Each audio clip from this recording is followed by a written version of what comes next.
ठीक है। उसके बाद फिर ये जब हम लोग करेंगे तो ये मेरे पास जब कट होगा तो मेरे पास क्या आ जाएगा 1.1 प्लस 4x। तो यहाँ पे यूज़ होगी मल्टीप्लाइकेटिव इनवर्स प्रॉपर्टी। और जब हम ये हमारे पास आ जाएगा 1 + 4x तो ये मेरे पास आ जाएगा identity property, multiplicative identity property. ठीक है, क्योंकि ये मल्टीप्लाइकेटिव क्यों आ रहा है, क्योंकि हम एडिशन नहीं कर रहे हैं, हम मल्टीप्लाई कर रहे हैं, तो इसलिए ये हमारे पास आंसर आ गया। हमने ये चीज़ फाइंड करनी थी और हमने इसे सॉल्व कर लिया। उसके बाद नेक्स्ट आ जाता है हमारे पास क्वेश्चन नंबर 2, जिसमें उन्होंने हमें कहा हुआ है 1/4 + 1/5/1/4 - 1/5। ये देखो ये चीज़ है। यहाँ पे गोल्डन गोल्डन रूल कैसे यूज़ हुआ है, ये 5/5 4/5 5/5 4/5 हमारे पास ये चीज़ बन गई। फिर उन्होंने क्या किया, 5 को ले गया, फिर माइनस करके ये डिवीजन फॉर्म में आ गया, 20 से कट गया है और हमारे पास आ गया है 9/1 और ये कैंसलेशन लॉ यूज़ करके यूज़ हुआ है। ठीक है, इसे हम सॉल्व करेंगे। उसके बाद नेक्स्ट मेथड भी ऐसे एज इट इज़ है। उधर हम लोगों ने नंबर्स को किया था, इधर हम लोगों ने वेरिएबल्स को करना है। ठीक है, ये दोनों question as it is same है, थोड़ा सा डिफरेंस होगा, तो आप लोगों ने इसे देख के परेशान नहीं हो जाना। ठीक है, तो ये दोनों क्वेश्चंस करते हैं और देखते हैं हमारे पास क्या आंसर आता है। अब देखें ये चीज़ है, यहाँ पे मैं यूज़ करूँगी rule, golden rule property, by golden rule property. तो मेरे पास क्या आ जाएगा 1/4.5/5 + 1/5.4/4 1/4.5/5 + 1/5.4/4।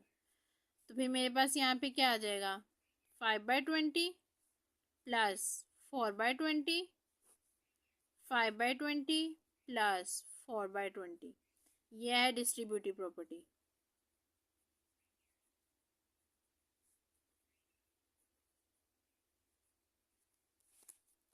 ये चीज़ आ गई। उसके बाद हम लोगों ने एक प्रॉपर्टी पढ़ी थी जिसमें हम लोग ऐसे लिखते हैं, हमने वो प्रॉपर्टी अप्लाई कर ली। और उसके बाद हम लोग क्या आ जाएंगे 1/20 + 4 1/20। ये माइनस है यहाँ पे। ओके,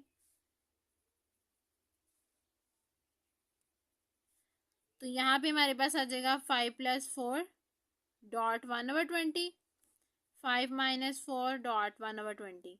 यहाँ पे कैंसलेशन होगी, जब कैंसलेशन होगी तो मेरे पास क्या आ जाएगा 9/1 और वो इक्वल आ जाएगा 9 की। तो हमने ये चीज़ प्रूव कर ली। ठीक है, उसके बाद नेक्स्ट हमारे पास आ जाता है बाय वेरिएबल्स। बाय वेरिएबल्स मेरे पास क्या था a/b + c/d a/b - c/d।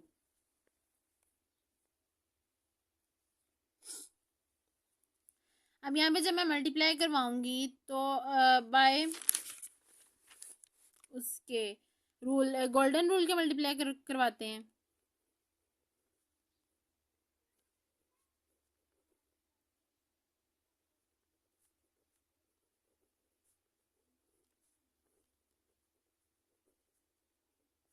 जब हम बाय गोल्डन रूल के मल्टीप्लाई करवाएंगे तो क्या चीज़ मल्टीप्लाई करवाएंगे, a/b है तो यहाँ पे मेरे पास आ जाएगा d/d प्लस b/b है dot c/d a/b dot d/d plus b/b dot c/d।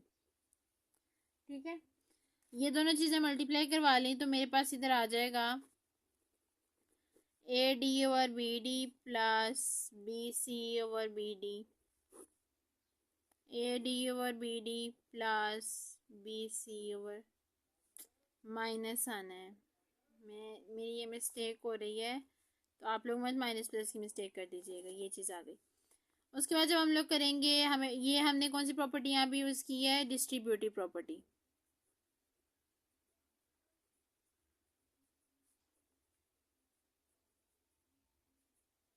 ठीक है, तो मेरे पास यहाँ पे आ जाएगा 1/BD प्लस BC/1/BD। तो यहाँ पे मेरे पास आ जाएगा AD dot 1/BD minus B C dot 1/BD। तो यहाँ पे मेरे पास क्या आ जाएगा, AD प्लस BC, ठीक है, dot 1/BD over AD minus BC dot 1/BD। तो मेरे पास ये कैंसलेशन ला यूज़ होगा, जब कैंसलेशन या यूज़ होगा तो मेरे पास AD plus BC over AD minus BC। हमारे पास ये चीज़ प्रूव हो गई, ठीक है। आए अब ना यहाँ पे कुछ स्टूडेंट्स के ना ये क्वेश्चंस होते हैं कि हमें पर कैसे पता चलेगा यहाँ पे गोल्डन रूल यूज़ हो रहा है, यहाँ पे ये वाला रूल यूज़ हो रहा है, यहाँ पे ये वाला रूल यूज़ हो रहा है। तो ये चीज़ आप लोगों को ये देखिए, अब यहाँ पे मुझे ये चीज़ कैसे फाइंड आउट हुई। अब ये देखो, यहाँ पे मेरे पास था 1/4 और 1/5। मुझे ये इसकी ये चीज़ सेम बनानी थी, तो मैं 4 को 5 के साथ मल्टीप्लाई करवा सकती थी और 5 को 4 के साथ। तो मैंने यहाँ पे गोल्डन रूल यूज़ करके 5/5 और 4/4 को मल्टीप्लाई करवा के मैंने इक्वेशन फाइंड कर ली, ठीक है। इस तरह यहाँ पे भी मैंने, आप लोगों ने ना ये चीज़ देखनी है कि आपके पास डिवीजन फॉर्म में चीज़ आ रही है ना, वो जब आप डिवाइड कर रहे हैं तो वो निचली फॉर्म में सेम आना चाहिए, ताकि जब आप रूल्स वगैरह अप्लाई करें तो आपके पास आंसर ठीक आ जाए, ठीक है। इसके अलावा देखें, अब मैंने आपको एक्सरसाइज तो मैंने आपको कंप्लीट करवा दी, बात जरी आ जाती है कि आपको समझ आई है कि नहीं आई है, ठीक है। मैं इसे रिवीजन भी करूँगी एक दफ़ा अपनी वॉइस में आपको एक दफ़ा रिपीट करके भी बताऊँगी कि इसमें सारा मेथड क्या क्या यूज़ हुआ, हम लोगों ने इसे कैसे कैसे डिफाइन किया, क्योंकि ऑलमोस्ट हमारी एक्सरसाइज कंप्लीट हो चुकी है। हमारा ये लास्ट सवाल है, ठीक है, क्वेश्चन नंबर 4, 6 का 4 पार्ट है, और उसके बाद हमारा जो है एक्सरसाइज डी एंड हो जाएगा। नेक्स्ट हमारा कम्प्लेक्स नंबर पे है, तो कम्प्लेक्स नंबर्स की डिटेल्स वगैरह मैं आपको तब प्रोवाइड करूँगी जब आपके पास आ जाएगा। थोड़ा बहुत आपको एक्सरसाइज की समझ आई होगी, आपको मेथड की समझ आई होगी, तो मैं इसकी रिपीटेशंस भी करूँगी। लेकिन उससे पहले मैं आप लोगों को एक बात बताती चलती हूँ कि देखें, काम ख़त्म करवाना बहुत आसान काम होता है। मैं आपको करवाऊँ तो मैं भी बैठे बैठे आपको 3-4 एक्सरसाइजेज ईजिली करवा सकती हूँ, मेरे लिए कोई मुश्किल बात नहीं है। बात सिर्फ ये होती है कि आपको समझ आई है कि नहीं समझ आई। आप लोग मुझे इनबॉक्स में बताएं कि आपको मेरा ये वाला मेथड पसंद है कि मैं आपको एक एक क्वेश्चन को बाय एक्सप्लेनेशंस करूँ, या मैं आप लोगों को इस तरह करवाऊँ कि एक सवाल की इतनी डिटेल प्रोवाइड कर दिया जाए, इतना मेथड प्रोवाइड कर दिया जाए कि आप लोगों को उसकी हर मेथड से सॉल्व करना चाहिए, और मुझे ये चीज़ कमेंट में बतानी चाहिए ताकि मैं आप लोगों को उस मेथड से करवा सकूँ। कि देखें, सीखना आप लोगों ने है, मैं ये काम, ये जगह, ये स्टेप क्रॉस कर चुकी हूँ, मैं स्टेप से बहुत आगे जा चुकी हूँ। इस स्टेप में मेरे पास अब कुछ भी नहीं है, मेरे पास अब इस स्टेप में मेरे लिए होना या ना होना एक बात है, ठीक है। ये चीज़ अब आपके लिए, आपको किस चीज़ की समझ आती है। अगर तो आप लोगों को मेरे इस मेथड की समझ आ रही है तो आई होप सो कि मैं इंशाल्लाह इससे भी ज़्यादा इंप्रूवमेंट मेथड अप्लाई करूँगी, क्योंकि अभी मेरा आपके साथ ये 3rd लेक्चर है। आगे अभी मेरे साथ आपके 2, 3, 4, 5 बहुत से लेक्चर्स जाने हैं, और उन लेक्चर्स के साथ साथ मुझे आपकी इंप्रूवमेंट भी चाहिए, आपका साथ भी चाहिए, आपकी बेस्ट विशेज़ भी चाहिए, और आपका गुड लक भी चाहिए। और मैं कभी भी नहीं चाहूँगी कि आप लोगों के साथ कुछ भी बुरा हो, या आप लोगों को कभी कुछ बुरा फील हो, या आप लोगों को कुछ भी बुरा लगे। सो बी हैप्पी और ऑलवेज डू योर बेस्ट, और मैं भी अपना बेस्ट दूंगी, आप लोग भी अपना बेस्ट दीजिएगा। और इंशाल्लाह मेरी कोशिश रहेगी कि इसके साथ साथ मैं आप लोगों से डिफरेंट सवाल भी करूं, ठीक है। आपको डिफरेंट से डिफरेंट नई से नई टेक्नोलॉजी के बारे में बताया जाए, नई से नई मैथ की ईजाद के बारे में बताया जाए, क्योंकि हम मैथ के स्टूडेंट्स हैं तो हम मैथ के बारे में बात करेंगे, और हम इस चीज़ के बारे में बात करेंगे। आज मैं एक लेक्चर में बात कर रही थी, ऐसी जनरली बात हो रही थी मेरी उनसे, तो मैंने पूछ रही थी कि आयरन के अंदर 6 पॉइंट्स क्यों होते हैं। क्या आपको पता है कि जो ड्रेस आयरन होता है, हमारे कपड़ों के लिए यूज़ होता है, उसके अंदर 6 पॉइंट्स क्यों होते हैं? हम इलेक्ट्रिसिटी आयरन को कैसे हीटेबल कर सकते हैं? If you know you can answer me on comments. या फर्स्ट ईयर के हैं, आपको इस चीज़ के बारे में ज़रूर पता होगा, आप मुझे इस चीज़ का आंसर देंगे, और मैं आपके इस आंसर का ज़रूर वेट करूँगी, बहुत बेताबी के साथ इंतज़ार करूँगी, क्योंकि जितने अच्छे आंसर्स आते हैं उतना ही दिल मोटिवेट होता है, उतना दिल करता है कि भाई ये स्टूडेंट बहुत एक्टिव स्टूडेंट्स हैं, इन्हें पढ़ाने का भी दिल करता है। बाकी रही बात, इंशाल्लाह मेरी कोशिश यह रहेगी कि हम ज़्यादा पढ़ेंगे, बातें कम किया करेंगे, क्योंकि बहुत ज़्यादा जो होते हैं ना वो कमेंट्स वगैरह से आ रहे होते हैं, आप बड़ा पढ़ा रही हैं, आप तो बस बातें कर रही हैं। तो ऐसी कोई बात नहीं होती है। पढ़ाना जो होता है ना, पढ़ाना का मतलब ये नहीं होता कि आप बच्चे को स्ट्रेस देते हो। पढ़ाने का मतलब ये होता है कि आप उसे मोटिवेट भी करो, आप उसके साथ बात भी करो, आप उसे समझाओ भी, आप उसे समझो भी, और आप उसे अंडरस्टैंड भी करो। मुझे कोई इशू नहीं है, मैं आपको 1 घंटा ईजिली पढ़ा सकती हूँ, मेरे लिए कोई मुश्किल बात नहीं है। मुझे क्या है, मैंने बस ये बताना है, इस सवाल में ऐसे किया, ऐसे किया, ऐसे किया, ये सवाल हल हो गया। और ये मेरे लिए कोई भी इतना कॉम्प्लिकेटेड मसला नहीं बनेगा कि भाई हुआ कैसे, किया कैसे। तो ये सारी चीज़ें जो आ जाती हैं ना, ये फिर अगले बंदे को ना वो हो जाती हैं कि यार ऐसे तो नहीं था, हमने तो ऐसे सोचा भी नहीं था और अगले बंदे ने ऐसा कैसे गेस कर लिया। एनीवे मेरी यही कोशिश रहेगी कि मैं आप लोगों के साथ बेस्ट रहूँ, क्योंकि हमारा थर्ड लेक्चर है। क्योंकि मुझे भी, मैं आपको सच सच बात बताती हूँ कि मुझे भी उतना ही आता है जितना आप लोगों को आता है, आप लोगों को भी उतना जितना मुझे आता है। नॉलेज, एक बात हमेशा अपनी ज़िंदगी में याद रखें, कभी भी अपने से कमतर किसी को ना समझें, और ना ही कभी भी ये समझें कि आपको जितना आता है वो किसी को नहीं आता। क्योंकि मे भी हो सकता है कि जो आपको आता है वो अगले बंदे को उससे भी ज़्यादा अच्छा आता हो। सो कभी भी ऐसा नहीं सोचना चाहिए कि मैं ही बेस्ट हूँ, मेरे से बेस्ट कोई भी नहीं है। हर बंदा अपनी जगह, अपने प्रोफेशन में, अपनी बेस्ट लाइफ में बेस्ट होता है। उसे ज़्यादा बेटर पता होता है कि वो अपनी लाइफ को ऐसे क्यों एक्सप्लोर कर रहा है, वो अपनी लाइफ में ऐसे क्यों जा रहा है, उसकी लाइफ की ज़िंदगी में कौन से ऐसे स्ट्रगल्स हैं, कौन से ऐसे लाइफ की अचीवमेंट्स आ रही हैं जिसकी वजह से वो ऐसा हो रहा है। हम अक्सर आराम से बैठे बैठे अगले बंदे को ये टोंट कर देते हैं कि ये तो आए दिन पैसे ही ज़ाया करवा रहा है। तो क्या आप नहीं करवाते? अक्सर ऐसा होता है कि आप अपने पेरेंट्स को कह रहे होते हो कि हमने ये सब्जेक्ट रखना है, आपके पेरेंट्स आप एडमिशन करवाते हैं, आप हफ्ते बाद आके कह रहे होते हैं कि पेरेंट्स हमने ये सब्जेक्ट चेंज करना है। फ़र्ज़ करो उस सब्जेक्ट की फ़ीस 12,000 थी, ठीक है, जो सब्जेक्ट आपने अब रखा वो 6,000 था। तो जो आपने 6,000 ज़ाया करवाया वो कहाँ गया, किस खाते में आया? अपनी चीज़ें कोई याद नहीं रखता, सब दूसरों की चीज़ें याद रखते हैं। तो रिमेंबर इट दैट कि कभी भी किसी को जज नहीं करना चाहिए, क्योंकि अब हम जितना किसी को जज करते हैं उतना जो अगला इंसान होता है वो, उस पर बुरा असर पड़ता है। तो आप हमेशा जो है अच्छे पॉइंट ऑफ व्यू में दूसरों को याद रखें, खुद भी अच्छे पॉइंट ऑफ व्यू में रिमेम्बराइज रहेंगे। अगर आप दूसरे को ये कहेंगे ना, हाय ये क्या किया तुमने, ऐसे तो नहीं करना चाहिए था, मोटिवेट करें यार। नॉट बी लाइक डैट कि अगर अगर किसी को कुछ बनाना नहीं आता तो इसमें उसकी कोई गलती नहीं है, आप उसकी हेल्प करें।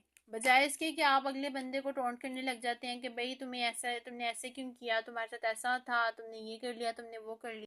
हमारी बातें जो चलती रहती हैं, हम लोग हमेशा बातों में जाते जाते मेरी बातें पता नहीं कहाँ कहाँ निकल जाती हैं, और मैं अक्सर फिर बाद में परेशान भी हो जाती हूँ कि यार मैंने क्या क्या बोल दिया, पता नहीं फिर क्या सोच रहे होंगे लोग कि यार ये तो बहुत बोलती है। तो फिर मुझे ये चीज़ बहुत ज़्यादा awkward भी लगती है, और आई फील लाइक डैट यार सॉरी। अगर मेरी बात किसी को भी बुरी लगी हो तो मैं आप लोगों को भी सॉरी कहूँगी, ठीक है। मैं आपकी टीचर हूँ और मैं एज अ टीचर प्रोफेशन में आपको वही चीज़ बताऊँगी जिस चीज़ का एक्सपीरियंस मैं अपनी ज़िंदगी में कर चुकी हूँ, जिस चीज़ के बारे में मुझे देख के लगता है कि यार ये राइट पॉइंट ऑफ व्यू है और ये रॉन्ग पॉइंट ऑफ व्यू है। बाकी रही बात ये कि आपको डाटाज और डाटाज की डिटेलमेंट से सारा कुछ मिलता रहता है। आपको ये भी बताया जाएगा कि फ़लानी जगह से ये कर ले, फ़लानी जगह से वो कर ले, फ़लानी जगह से ये कर ले। बात सारी ये होती है, आप 1000 लेक्चर्स भी सुन लो, आपको सीधा पढ़ाया जाता है। मैं आपको गारंटी के साथ कहती हूँ, आप कोई भी मोटिवेट नहीं करता है। नहीं बिलीव, जाके लेक्चर चेक करें, मेरी आज गारंटी है। और अगर किसी लेक्चर में आपको मोटिवेट करवाया जाएगा, लाइक आपके साथ इस तरह बातें की जाती हैं, तो आप मुझे ज़रूर कमेंट में बताइएगा, मैं ज़रूर वो लेक्चर देखूंगी। बेशक उसका लिंक कमेंट में छोड़ दीजिएगा। मैं गारंटी नहीं देती क्योंकि मैं एक बेस्ट टीचर नहीं हूँ, मैं इम्प्रूवमेंट नहीं कर सकती कि मैं एक बेस्ट हूँ, क्योंकि मैं बेस्ट तब बनूंगी जब आप लोग बेस्ट होगे। टीचर तब बेस्ट होता है जब उसके टीचर्स स्टूडेंट्स इंप्रूव करते हैं। अगर स्टूडेंट्स इंप्रूव नहीं करते, टीचर के पास बेस्ट लाइफ में कुछ रहता ही नहीं है। बाकी इंशाल्लाह हम लोग इसके साथ साथ, मेरी कोशिश ये रहेगी कि मैं आप लोगों को बता सकूं कि आप लोग की लाइफ में टिप्स कैसे काम आती हैं, ठीक है। अक्सर बच्चे जो होते हैं ना, उन्हें बहुत जल्दी होती है कि बस जल्दी जल्दी जल्दी जल्दी जल्दी सारा काम हो जाए और फिर हम लोग बैठ के मौजे करें। तो स्टूडेंट्स को भी, स्टूडेंट्स के लिए भी मैं आप लोगों को एक बेस्ट मेथड बताऊंगी, बेस्ट तरीका बताऊंगी, बेस्ट वो गाइडलाइंस प्रोवाइड करूंगी। और इंशाल्लाह इंशाल्लाह हमारा ये जो ड्यूरेशन है ये बहुत अच्छा जाने वाला है। हमारा आज थर्ड लेक्चर है, इंशाल्लाह आगे भी जो हमारे लेक्चर्स आएंगे वो काफ़ी इन्फॉर्मेटिव होंगे, और हमारा फर्स्ट चैप्टर इंशाल्लाह बहुत जल्दी ख़त्म भी हो जाएगा। क्योंकि हमारा ये होगा कि हम पहले पढ़ा करेंगे, फिर दिन बातें किया करेंगे, और फिर एंड पे उसकी रिवीजन किया करेंगे, और फिर हमारा जो एंड अप हुआ करेगा। इस तरह ये होगा कि हमारी पढ़ाई भी हो जाएगी, हमें ये नहीं होगा कि हमारा कोर्स जल्दी ख़त्म नहीं हो रहा, पेपर्स पास आ जाते हैं, स्टूडेंट्स को ये होता है। तो हमारा कोर्स भी जल्दी ख़त्म हो जाएगा, और दूसरा बात ये होगा कि हमारा जो मोटिवेशन ड्यूरेशन होगी वो भी होगी, क्योंकि मोटिवेशन 5 मिनट्स तक ही ज़्यादा अच्छी लगती है, ज़्यादा नहीं जाना चाहिए। सो ये तो चलता रहेगा। हमारा आ रहा है लास्ट क्वेश्चन। अब हम लास्ट क्वेश्चन की तरफ जाते हैं और हम लोग देखते हैं कि हमें इसमें क्या सीखने को मिलता है। अब ये देखें, ये लास्ट क्वेश्चन मैं जस्ट एक्सप्लेन करूँगी, मैं बाय हैंडमेड नहीं करवाऊँगी, ठीक है। बाय हैंडमेड मैं आपको इसलिए नहीं करवाऊँगी क्योंकि आपको कुछ ना कुछ तो आपको खुद भी करना चाहिए। अब ये देखिए यहाँ पे भी हम लोग गोल्डन रूल लगा रहे हैं। गोल्डन रूल कैसे लगा रहे हैं कि हमें नीचे ए बी बनाना है, तो इससे बी के साथ मल्टीप्लाई करें, इसे ए के साथ मल्टीप्लाई कर रहे हैं। और यहाँ पे भी हमने यही काम किया है, ठीक है। फिर जब हमने मल्टीप्लाई किया तो हमारे पास ये फॉर्म बन गई। जब हमारे पास ये फॉर्म बन गई है, ठीक है, यहाँ पे वन की जगह पे ये देखें ऊपर मल्टीप्लाई किया, नीचे नहीं मल्टीप्लाई किया, वन की जगह पे ए बी आ जाएगा तो वन ही आ जाएगा। ये फॉर्म बन गई, इस तरह फॉर्म बन गई। हमने ए बी को सेपरेट कर लिया, कैंसलेशन ला गया, तो हमारे पास ये फंक्शन आ गया, ठीक है। ये as it is question number 3 और 2 के जैसा है। तो आपको इस चीज़ को थोड़ा सा हैंडमेड खुद करना है। अब आप बड़ी क्लास में आ गए हैं, ठीक है, तो हम ज़्यादा से ज़्यादा स्टेप्स को साथ रिन्यू नहीं कर सकते क्योंकि आपको पता है एक सवाल 3-4 मेथड से होता है। लेकिन हम लोग मैं फिर भी आपको समझा दिया है कि हमें गोल्डन रूल और डिस्ट्रीब्यूटिव प्रॉपर्टी और कैंसलेशन प्रॉपर्टी इस क्वेश्चन में अप्लाई की है। और ये चीज़ आपने याद रखनी है कि जहाँ पे भी आपके पास जस्टिफाइज क्वेश्चन आएंगे तो वहाँ पे आप 3 प्रॉपर्टीज यूज़ करते हैं, गोल्डन रूल, डिस्ट्रीब्यूटिव और कैंसलेशन ला। और ये आपको कैसे पता चलेगा कि गोल्डन रूल वाली है? जब आपको नीचे डिफरेंट वैल्यू दी हो और वो सेम वैल्यू से मल्टीप्लाई होके यहाँ पे जैसे 20 और यहाँ पे 20 बन रहा था 4 और 5 से मल्टीप्लाई होके, तो फिर वो चीज़ इस तरह की वैल्यूज के अंदर आप लोग यूज़ करते हो, वैसे आप फर्दर यूज़ नहीं करते हैं। उसके बाद हम लोगों ने, मैं आपको इसका रिवीजन बता देती हूँ, हम लोग ये चैप्टर करते आ रहे हैं। हमें फर्स्ट लेक्चर में हम लोगों ने इसकी हिस्ट्री पढ़ी थी, सेकंड लेक्चर में हम लोगों ने इसकी प्रॉपर्टीज़ के बारे में पढ़ा था, इसके बाइनरी ऑपरेशंस के बारे में पढ़ा था, फिर उनकी प्रॉपर्टीज़ के बारे में पढ़ा था, फिर हमने ये पढ़ा था कि फील्ड क्या होती है, ग्रुप क्या होता है, क्लोजर क्या होती है, डिस्ट्रीब्यूटिव क्या होती है, एसोसिएटिव क्या होती है, ये सारी प्रॉपर्टीज़ हमने पढ़ी थी। उसके बाद फिर हम लोगों ने जो है इक्वालिटीज़ और इनइक्वालिटीज़ प्रॉपर्टीज़ पढ़ी थी। फिर हम लोगों ने इसकी 6 एग्जाम्पल्स की थी। उन 6 एग्जाम्पल्स में हमने डिफरेंट मेथड और प्रॉपर्टीज़ को अप्लाई करने का तरीका देखा था कि हम उन प्रॉपर्टीज़ को कैसे अप्लाई कर सकते हैं, उन्हें कैसे जनरलाइज कर सकते हैं, उन्हें कैसे फाइंड कर सकते हैं, उन्हें कैसे कम्युनिकेट कर सकते हैं, और उनसे कैसे कैसे हम लोग सवाल का जो सोल्यूशन है वो प्रॉपर्टीज़ को जनरेट करके अप्लाई कर सकते हैं। हमने प्रॉपर्टीज जनरेट करना सीखी थी, हमने प्रॉपर्टीज़ की डिफरेंट मेथड्स को अप्लाई करना सीखा था। फिर हमने ये सीखा था कि कौन सी प्रॉपर्टी हमारे पास अप्लाई होती है तो हमारे पास वो अंडर एडिशन होती है, कौन सी प्रॉपर्टी अगर हम अप्लाई करते हैं तो हमारे पास अंडर मल्टीप्लिकेशन आ सकती है। तो इन सब चीज़ों को देखने के बाद हम लोग आए थे एक्सरसाइज नंबर 1.1 की तरफ। अब 1.1 में हमें फर्स्ट क्वेश्चन में उन्होंने कहा हुआ है कि हमने क्लियर प्रॉपर्टी जो है सेटिस्फाई करवाना है। अब क्लियर प्रॉपर्टी हमारे पास क्या होती है? क्लियर प्रॉपर्टी हमारे पास क्या होता है कि हमारे पास एक सेट होता है A+B का, जिसका एलिमेंट जो होता है वो उसी सेट से बिलोंग करना चाहिए, ठीक है।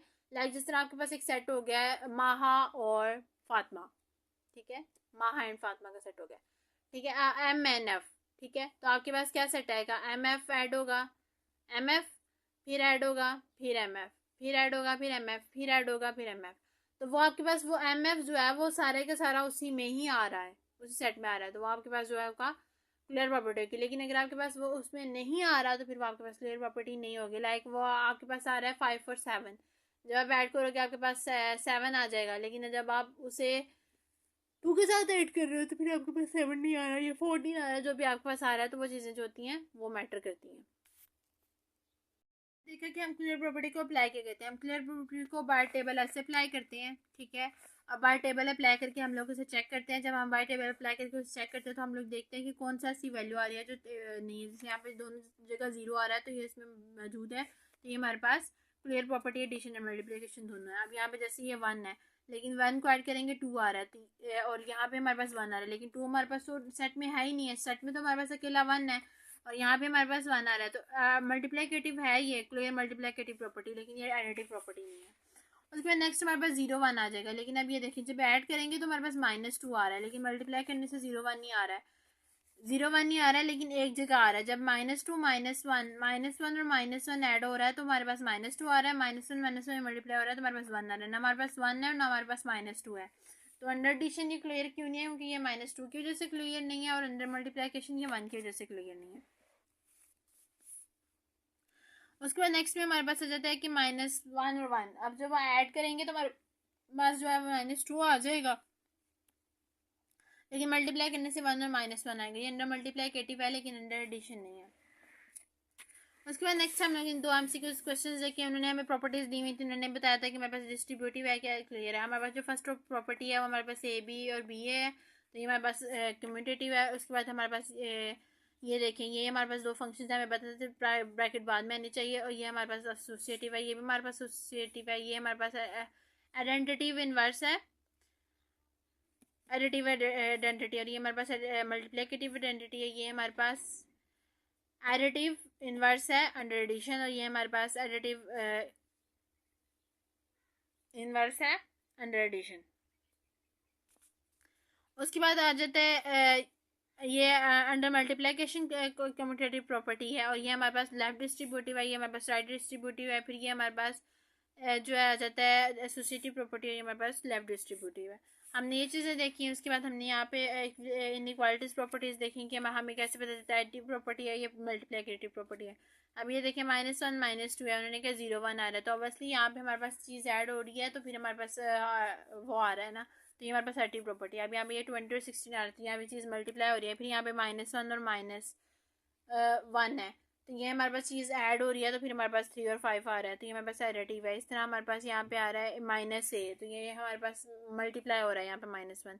उसके बाद यहाँ पे डिवाइड, यहाँ पे भी हमारे पास मल्टीप्लाई हो रहा है 1/ab, और उसके बाद यहाँ पे फिर हमारे पास माइनस आ रहा है, तो ये भी हमारे पास मल्टीप्लिकेटिव प्रॉपर्टी है। ओके, नेक्स्ट उन्होंने हमें कहा कि हमें रूल्स ऑफ एडिशन लगाने हैं। रूल ऑफ एडिशन मैंने आप लोगों को बताए थे कि वो कैसे लगाते हैं, उन मेथड्स को यूज़ करते हुए, यानी कि हमारे पास a + b और b है, तो हम a को डॉट की फॉर्म में ले जाएंगे और इस तरह, और फिर a + b आ जाएगा और 1/c कॉमन आ जाएगा बाय अंडर डिस्ट्रीब्यूटिव प्रॉपर्टी के थ्रू, तो फिर हमारे पास ये चीज़ आ जाएगी। इस तरह यहाँ पे भी, यहाँ पे गोल्डन रूल इसलिए लगा क्योंकि ये देखिए यहाँ पे हमें बीबी के साथ करना है, यहाँ पे हमें डी के साथ करना है। जब हम गोल्डन रूल को मल्टीप्लाई करवाएंगे तो हमारे पास ये मेथड आ जाएगा, फिर दोबारा से कॉमन्स लेंगे, अब हमारे पास 1/bd कॉमन आ जाएगा, जब डिवाइड होगा तो फिर हमारे पास ये मेथड आ जाएगा। इस तरह ये वाला मेथड है। इधर भी हम लोगों ने डिस्ट्रीब्यूटिव रूल्स ऑफ एडिटिव लगाया और गोल्डन रूल फ्रैक्शंस लगाई हैं। उसके बाद क्वेश्चन नंबर 6 है। क्वेश्चन नंबर 6 भी हम लोगों ने ऐसे ही किया है, हमने इसके सारी डिटेल्स वगैरह को फाइंड किया है बाय प्रॉपर्टीज अप्लाई करके, multiplicative, additive, distributive, golden rules और ये सारी प्रॉपर्टीज अप्लाई करके हम लोगों ने क्वेश्चन हल किया है। लेकिन कैसे हमें पता चला, हमने क्वेश्चन के मुताबिक उसे हल किया कि अगर हम इस क्वेश्चन को कैसे सॉल्व करें। ये जो क्वेश्चन है ये बाकी प्रॉपर्टीज सॉल्व होता है, इधर मल्टीप्लिकेटिव और डिस्ट्रीब्यूटिव प्रॉपर्टी लग के सॉल्व। जो डुएन फॉर्म में क्वेश्चन आते हैं वहाँ पे गोल्डन रूल्स लगेंगे, जो डुएन फॉर्म में क्वेश्चन आएंगे वहाँ पे गोल्डन रूल्स लगेंगे। हमने यहाँ पे गोल्डन रूल्स लगाए और उन्हें गोल्डन रूल्स के अकॉर्डिंग मल्टीप्लाई किया। इस तरह हम लोगों ने सारे क्वेश्चंस किए हैं और हमारी जो एक्सरसाइज है वो आज की एक्सरसाइज हमारी ख़त्म हो गई है। ठीक है, अब हमारी एक्सरसाइज भी ख़त्म हो गई है और हमारा जो फर्स्ट टॉपिक है वो हमारा ख़त्म हो गया, यानी कि रैशनल और इरेशनल का हम लोग कंसेप्ट पढ़ चुके हैं। अब आ जाता है रैशनल और इरेशनल के बाद हमारे पास आ जाता है कॉम्प्लेक्स नंबर। अब हमारे पास कॉम्प्लेक्स नंबर क्या होता है? कॉम्प्लेक्स नंबर्स जो होते हैं वो इमेजिनरी और रियल फॉर्म में होते हैं। ठीक है, इमेजिनरी नंबर्स क्या होते हैं और रियल नंबर्स क्या होते हैं? रियल नंबर्स हमारे पास आ जाते हैं 1 2 3 4 5, और इमेजिनरी नंबर्स हमारे पास आ जाते हैं आयोटा, मतलब किसी भी वैल्यू के साथ 3 iota 4 iota 5 iota 6 iota 7 iota 16 iota 18 iota 19 iota 20 iota 21 iota, ये सारे जो होते हैं ये इमेजिनरी नंबर्स हो जाते हैं। और हम अब इन इमेजिनरी नंबर्स को और रियल नंबर्स को हम कैसे फाइंड कर सकते हैं, इन्हें कैसे सॉल्व कर सकते हैं? इनके लिए हमारे पास कौन सी प्रॉपर्टीज़ होनी चाहिए, कौन सी जनरलाइजेशन होनी चाहिए, कौन से तरीके होने चाहिए, कौन से मेथड होने चाहिए, कौन सी टेक्निक्स होनी चाहिए जिन्हें यूज़ करके हम लोग इन्हें फाइंड करते हैं, इन्हें डिफ़ाइन करते हैं, इन्हें यूज़ करते हैं और हमारे पास जो सॉल्यूशंस हैं वो निकल आते हैं। और अगर तो आप लोग को ये प्रॉपर्टीज़ और ये चीज़ें याद हो जाएंगी, तो जिन लोगों ने आगे बीएस मैथमेटिक्स या कोई भी बीएस की फील्ड में जाना है, कोई भी फील्ड, डिफरेंट फील्ड्स होती हैं मैथ की, तो उनके लिए ये बहुत ज़्यादा इम्प्रूव होने लगेगा, क्योंकि आगे भी इन प्रॉपर्टीज़ के बारे में पढ़ा जाता है, इन प्रॉपर्टीज़ को अप्लाई किया जाता है, लेकिन हमें समझ नहीं आती है कि हमने ये कहाँ पढ़ी थी। फिर टीचर्स रिमाइंडर कराते हैं फर्स्ट सेमेस्टर में, सेकेंड सेमेस्टर में, फर्स्ट ईयर में, सेकेंड ईयर में, और इस तरह फिर हमें रिमेंबर आता है, ओ हाँ यहाँ पे मैंने पढ़ा था। फिर हम घर आके रीड करते हैं। तो अगर आप पहले से ही ऐसे रेडी होकर जाएँ कि आपको टीचर बताएं कि यहाँ से पढ़ा गया और यहाँ से आया है, तो आप टीचर को फ़ौरन बता सकें yes I will read this, और फिर आप उसे एक्सप्लेन भी कर सकें। आपके पास ऐसा नॉलेज होना चाहिए। इंशाल्लाह मेरी कोशिश रहेगी कि चाहे मैं आपको थोड़ा सिखाऊं, लेकिन आपके पास इतना नॉलेज ज़रूर होगा कि कोई टीचर भी आपसे कुछ क्वेश्चन करे तो आपके पास उसके मुताबिक इतना नॉलेज ज़रूर हो कि आप उसे पढ़ सकें, उसे समझ सकें। जो है ना, नेक्स्ट हम लोग मैथ को इमेजिनरी फॉर्म्स में जाके देखेंगे। अब इमेजिनरी क्या होता है? इमेजिनरी का रियल मतलब क्या होता है? ख्याली दुनिया, यानी कि आप ख्याल में। अब ये योटा क्या है? योटा रियलिटी में एग्जिस्ट करता है या नहीं करता, इस चीज़ की डिटेल्स भी मैं आप लोगों को प्रोवाइड करूँगी अब कम्प्लेक्स नंबर्स में योटा ही क्यों यूज़ किए जाते हैं, इसके अलावा और कोई क्यों कम्प्लेक्स नंबर नहीं है जिसे हम लोग डिफ़ाइन कर सकते हैं। कम्प्लेक्स नंबर की जो रियल फॉर्म होती है वो कैसी होती है, वो फॉर्म हमारे पास आ जाती है ए प्लस अयोटा बी, यानी कि ए, ये फॉर्म होती है कम्प्लेक्स। जिनके नंबर्स कैसी फॉर्म होती है उन्हें हम कम्प्लेक्स नंबर्स कहते हैं। और ये हमारे पास क्यों ऐसे होते हैं, इसके अलावा और कौन कौन सी कम्प्लेक्स की फॉर्म्स होती हैं, कम्प्लेक्स को कैसे जनरेट किया गया, कम्प्लेक्स की हिस्ट्री क्या थी, कम्प्लेक्स को जनरेट करने का क्यों नतीजा आया, इसे इमेजिनरी पार्ट्स में क्यों डिफाइन किया गया, इसे ख्याली क्यों बनाया गया, ऐसे कौन कौन से रीजंस हैं जिनकी बुनियाद पर ये सब कुछ हुआ, ये सारा कुछ हम लोग इसमें सीखेंगे, इसमें डिफ़ाइन करेंगे, इसमें जनरलाइज करेंगे। और हम लोग ये भी सीखेंगे कि हमें इसके जो रूट्स वगैरह हैं, इसके जो प्रॉपर्टीज़ हैं, इसके जो, उसके बाद हम लोग इसके कॉन्जुगेट्स देखेंगे, फिर इसकी एग्जांपल्स होंगी, फिर इसकी कुछ प्रॉपर्टीज़ आ जाएंगी फंडामेंटल कॉन्सेप्ट्स में, और देन इसकी एग्जांपल्स हैं। एक्सरसाइज स्टार्ट हो जाएगी। ठीक है, तो नेक्स्ट हमारा जो टॉपिक है वो तो मेरे ख्याल से एक्सरसाइज 1.2 जो है वो तो इजीली जो है वो नेक्स्ट चैप्टर में हमारी कंप्लीट हो जाएगी।